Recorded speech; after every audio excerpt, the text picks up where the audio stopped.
Hello student, आज हम class 12th का अवकलनीयता स्टार्ट करेंगे। इसमें हम आज बेसिक्स फार्मूले और कैसे अवकलन क्या होता है, कैसे किया जाता है, इसको डिस्कस करेंगे। तो बिल्कुल आप ध्यान से देख लीजिए। मैंने एकदम शुरू से कहा है कि बिल्कुल शून्य से प्रारंभ, मतलब एकदम ज़ीरो से पढ़ाना है। कुछ भी आपको नहीं आता अवकलन के बारे में तब भी आप सीख सकते हो। ये मैं कह रहा हूँ, आप मेरे वीडियोस को लाइन बाय लाइन देखना। अगर नहीं समझ में आएगा तो बताना। मैं एकदम बिल्कुल शून्य से प्रारंभ करने चल रहा हूँ। अवकलन नाम जहाँ से आता है वहीं से शुरू कर रहा हूँ। कहने का मतलब अवकलन के बारे में पूरी जानकारी आपको इस वीडियो के माध्यम से मिल जाएगी। एक वीडियो में मतलब मैं आपको फॉर्मूले और जितने भी बेसिक कॉन्सेप्ट होते हैं उनको दूंगा। लाइन बाय लाइन मैं सारे क्वेश्चंस कराऊंगा। और मैथ्स एक ऐसा सब्जेक्ट है जो प्रैक्टिस मांगता है। आप जितने ज़्यादा क्वेश्चन सॉल्व करेंगे उतना ज़्यादा आपका अवकलनीयता, डिफरेंशियबिलिटी मजबूत हो जाएगी। तो आइए हम स्टार्ट करते हैं इस चैप्टर को, अवकलन नाम के चैप्टर को। चैप्टर नंबर 5 है सातत्य तथा अवकलनीयता। तो हमने सातत्य को नहीं पढ़ा रहा हूँ, पहले मैं अवकलन स्टार्ट करने चल रहा हूँ, जो कि एक्सरसाइज 2 है आपकी 5.2। तो उसका इंट्रोडक्शन थोड़ा सा दूंगा। अगले क्लासेस, अगले वीडियोस से मैं इसके सॉल्यूशंस प्रोवाइड करने लगूंगा। ठीक है, तो ज़्यादा से ज़्यादा क्वेश्चन सॉल्व कराने की कोशिश करूंगा, जिससे आपको प्रैक्टिस अच्छी हो जाए। तो ध्यान से देखिए, कोई अवकलन अवकलन कब करते हैं, अवकलन क्या होता है। अवकलन किसी पर्टिकुलर एकदम, जैसे मान लो मैंने कहा एक कोई गाड़ी जा रही है, जैसे कोई गाड़ी जा रही है तो कहीं उसकी स्पीड ज़्यादा हुई होगी, कहीं कम हुई होगी, कहीं ज़्यादा हुई होगी, कहीं कम हुई होगी। अगर कोई पूछे कि या एकदम करेक्ट टाइम पे उसकी स्पीड कितनी थी, करंट टाइम मतलब इस जगह पे उसकी स्पीड कितनी थी, तो हम जो भी चाल निकालते हैं, जो भी वेग निकालते हैं, वो क्या होता है अभी आपको समझ में नहीं आ रहा। अभी मैं थोड़ी देर में समझ में आने लगेगा। वो मैं थोड़ा सा फिजिक्स में चला गया था, मैं थोड़ा सा उसके बारे में बता दे रहा हूँ। वहाँ पे फिजिक्स का यूज अवकलन में बहुत होता है, आपने 11th क्लास में किया भी होगा। यहाँ पे एकदम पर्टिकुलर उसी पॉइंट पे इंस्टेंटेनियस वेलोसिटी निकालने के लिए आप क्या करते हो, अवकलन करते हो। पिछले साल आपने किया था क्लास 11th में फिजिक्स में, वही है। कहने का मतलब कोई पर्टिकुलर एकदम इंस्टेंटेनियस किसी चीज़ को निकालने के लिए हम अवकलन करते हैं। अवकलन का इस्तेमाल बहुत सारा है। आइए देखते हैं, हमको सीखना है कि अवकलन करते कैसे हैं। ठीक है, तो शून्य से शुरू करेंगे एकदम। मान लेते हैं कोई फलन है y बराबर fx। इसका क्या मतलब है, कुछ बच्चे इसको भी नहीं समझ पाते, इसको भी बताते हैं। इसके कहने का मतलब है, जो y है ना, y के बराबर में यहाँ fx का कोई फंक्शन लिखा है, जैसे कि एक्स स्क्वायर हो गया, या एक्स स्क्वायर प्लस 1 हो गया, या फिर x square plus 1 plus x, मतलब कुल मिला के यहाँ पे एक्स वाला चीज कुछ लिखा गया है, उसको फंक्शन बोल रहा है। जनरली हम उसको y बराबर एफ एक्स बोल दे रहे हैं। ठीक है, तो इस बात को समझना आपको पड़ेगा। समझ गए आप, इतना बात को समझ ही गए होंगे। तो अवकलन के निशान कैसे होते हैं, निशान का मतलब अवकलन को हम प्रदर्शित कैसे करते हैं। अगर मान लो इसको हमको x के रिस्पेक्ट में डिफ्रेंशिएट करना हो, मतलब x के सापेक्ष अवकलन करना हो, तो ऐसे लिखते हैं हम x। अभी आपको सब समझ में आ जाएगा, मैं क्वेश्चंस जैसे ही आप कराऊंगा अगली क्लास में तो सारा कुछ समझ में आ जाएगा। अभी मैं कुछ फॉर्मूले और अवकलन की टेक्निक्स को सिखा रहा हूँ, थोड़ा सा देखिए ध्यान से। x के सापेक्ष अवकलन करने पर, x के सापेक्ष अवकलन करने पर, अवकलन करने पर, तो x के सापेक्ष अवकलन को निशान ऐसे होता है, d/dx। ये ऑपरेटर है, कौन सा ऑपरेटर, डिफरेंशिबिलिटी का ऑपरेटर है। इसी को अवकलन, यही क्या करता है, यही अवकलन का निशान, मतलब ऐसे हम अवकलन को प्रदर्शित करते हैं। y का अवकलन करना है तो यहाँ पे लिखेंगे y। इसको सिंपली हम y को इस तरफ थोड़ा सा यहाँ शिफ्ट करके, आपने देखा होगा बुक्स में ऐसे लिखा होता है dy/dx। क्लियर ना, बराबर। इसका जैसे ही अवकलन करेंगे तो याद रहे, अवकलन को हम ऐसे भी प्रदर्शित करते हैं, f'(x). ठीक है, अवकलन को ऐसे भी प्रदर्शित करते हैं। मुझे उम्मीद है क्लियर हो रहा होगा। dy/dx जो लिखा है इसी को अवकलन बोलते हैं। आप समझो, जब भी किसी का अवकलन करना होगा तो हम उसमें dy/dx लगाएंगे। y का अवकलन करना था तो हमने y के पास dy/dx लगा दिया। ठीक है, और ये अवकलन करते हैं इसको इस तरह से भी लिखा जा सकता है एफ डैश एक्स। एक तरीके से और लिखा जा सकता है, तो कई तरीके से लिखा जा सकता है। अभी आपको वन बाई वन धीरे धीरे समझ में आता रहेगा कि कैसे लिखा जाता है कैसे नहीं। अभी मैं एक तरीका आपको और बता देता हूँ कि इसको ऐसे भी लिख सकते हैं कि वाई डैश, इसको वाई डैश, डैश का मतलब एक बार अवकलन, दो बार लगा देंगे तो डबल बार अवकलन हो जाएगा। हालांकि अभी एक ही बार अवकलन आपकी बुक में है मेरे ख्याल से, आगे आएगा तो मैं बता दूंगा। तो ठीक है, आपको ऐसे भी मिल सकता है लिखा हुआ। यही होता है आपका अवकलन, यही होता है आपका अवकलन। ये हो गया आपका अवकलन का निशान, चिन्ह जिसको कह सकते हैं। अभी आपको थोड़ा बहुत बातें समझ में आई होगी, 2% 3% बात। अभी आपको और मैं फॉर्मूले बताता हूँ कुछ अवकलन के। अब अवकलन करते कैसे हैं उनके लिए कुछ फॉर्मूले आपको याद होने चाहिए। जैसे जैसे मान लो कोई यक्स है, उसकी पावर लगी है n, उसकी पावर लगी है n, सॉरी 4 का है लिखा आराम से, उसकी पावर लगी है n। ठीक है, अगर मुझे इसका अवकलन करना है तो x की पावर n का अवकलन करने के लिए मुझे इसमें d अपॉन डी एक्स लगाना पड़ेगा। क्या करना पड़ेगा? d अपॉन डी एक्स लगाना पड़ेगा। Is that clear? यस। जब इसका अवकलन करेंगे तो आएगा क्या, ध्यान से सुनो, यही फॉर्मूला है, मैं फॉर्मूला ही बना रहा हूँ, मतलब बता रहा हूँ आपको। x की पावर n का अवकलन होता है पूरी पावर को पटक दो नीचे। सही सुन रहे हैं, पूरी पावर को पटक दो नीचे, इसका मतलब है n पावर को नीचे ले आओ, यहाँ पे n हो गया।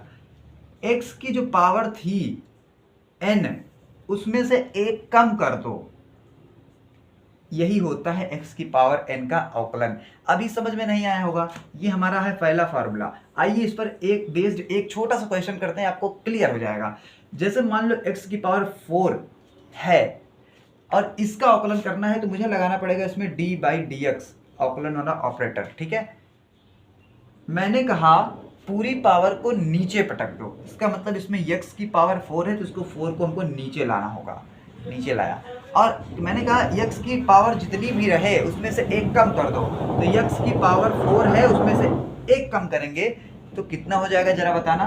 4 माइनस 1 3 होता है, तो 4x की पावर 3, ये हो गया अवकलन x की पावर n का, x की पावर 4 का अवकलन 4x की पावर 3। मैंने कुछ भी नहीं किया, पूरी पावर को नीचे पटक दिया और एक पावर कम कर दी x से, यही होता है x की पावर n का अवकलन। ये फॉर्मूला आपको समझ में आ गया होगा। अब ये फॉर्मूला कौन सा है? पहला फॉर्मूला है, आपने इस फॉर्मूले को समझ लिया होगा। आइए एक और क्वेश्चन छोटा सा कर लेते हैं जिससे आपको ये एकदम क्लियर हो जाए। जैसे हमने कहा एक और क्वेश्चन, ये पहला क्वेश्चन था आपका, ये पहला क्वेश्चन, हमने एक क्वेश्चन और लिया मैंने, x की पावर 9, इसका अवकलन क्या होगा? चलो x की पावर 9 का अवकलन करते हैं। इसमें हमें डिफरेंशियल ऑपरेटर लगाना पड़ेगा, d बाई डी एक्स। तो इसका आंसर क्या आएगा? 9 पूरी पावर को नीचे लाओ, 9 को नीचे लाया हमने, एक पावर कम कर दो x की पावर एक कम करेंगे तो 8 हो जाएगा। ये वाला भी क्वेश्चन हो गया। ये जो है यही फॉर्मूले की मदद से ही तो किया है हमने, पूरी पावर को नीचे लाओ। देखो n था यहाँ पे, पावर n को हमने नीचे लाया, उसमें n में से एक कम किया। n अगर कोई गिनती होती तो कम करके लिख देते, गिनती नहीं है इसलिए n माइनस 1 लिख दिया, और वही यहाँ पे गिनती है इसलिए जल्दी से घटा दे रहे हैं। ये रहा आपका ये पहला फार्मूला। आइए दूसरे, अब मुझे उम्मीद है कि ये फार्मूला आपको क्लियर हो गया होगा। अब जब भी अवकलन होगा तो इस फार्मूले को आप याद रखेंगे और आप समझ भी पाएंगे यह फार्मूला कह क्या रहा है। ये 2-3 फार्मूले और लिख देते हैं, फिर अगली क्लास से हम क्वेश्चन स्टार्ट करेंगे। पहला फार्मूला ये था। दूसरा फार्मूला हमने कहा साइन एक्स का अवकलन क्या होता है, तो उसके लिए हमें इसमें डेरिवेटिव लगाना पड़ेगा d बाई डी एक्स। ठीक है, अवकलन का निशान d बाई डी एक्स लगाना पड़ेगा। और अब साइन एक्स का अवकलन आपको याद रखना होगा कि साइन एक्स का अवकलन होता है कॉस एक्स। ये रहा आपका दूसरा फॉर्मूला, याद कर लो आप इसको, बहुत आसान है। साइन एक्स का अवकलन कॉस एक्स होता है। आपने 10th क्लास में साइन और कॉस के बारे में तो जानते ही होंगे, साइन क्या होता है कॉस क्या होता है। अगर मान लो कॉस एक्स का अवकलन करना हो तो क्या होगा बच्चा? कॉस एक्स का अवकलन करने के लिए इसमें लगाना पड़ेगा डेरिवेटिव। याद रहे कॉस एक्स का अवकलन जो होता है वो साइन एक्स होता है। क्या होता है? Sine x. बस इसमें थोड़ा सा फर्क होता है कि माइनस आ जाता है, तो कॉस एक्स का अवकलन माइनस साइन एक्स होता है। आप इसको भी याद रखें, मदद करेगा आपको सवाल लगाने में।